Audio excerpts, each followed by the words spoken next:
Today, in Nanotechnology of Materials, we're going to talk about self-assembly. But first, we must define what self-assembly is. You can imagine that self-assembly is when something gathers up together in one place for a common purpose.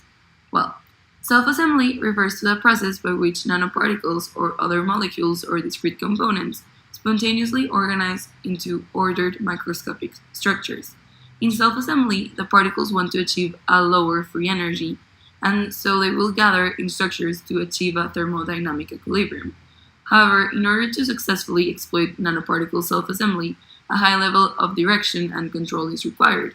Nanoparticles are capable of doing this directly by interparticle forces or indirectly through their environment. For example, they can use a template or apply an external magnetic or electric field. There are several intermolecular processes involved in self-assembly. These, listed upon how strong they are, can be ion-ion, ion-dipole, dipole-dipole, hydrogen bonds, cation-pi bonds, pi-bond-pi bond, van der Waals forces, and hydrophobic effects. Some nanomaterials that can be produced using this technique are two-dimensional nanomaterials, such as nanomembranes, graphene, silicene, and ordered mesoporous oxides. Also, one-dimensional nanomaterials such as nanowires and nanotubes can be produced. And also, zero-dimensional nanomaterials such as quantum dots, nanocrystals, and qubits can be produced. Self-assembled monolayers, or SAMs, are ordered molecules assembled by the absorption of a surfactant onto a solid surface template. SAMs are produced by spontaneous chemical reaction at the interface. Products by SAM are highly oriented and ordered.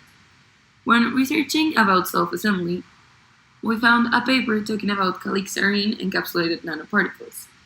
Calixarenes are used to coat nanoparticles so they can be easily conducted from any other nanostructures.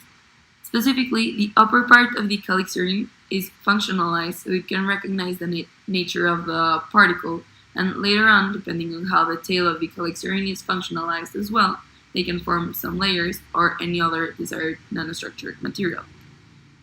Another research that came up was the design of peptide-based nanomaterials.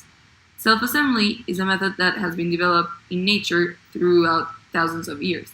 Researchers have exploited this and the self-assembly characteristic of peptides, which are the building blocks of proteins, in order to grow nanostructures in mild conditions.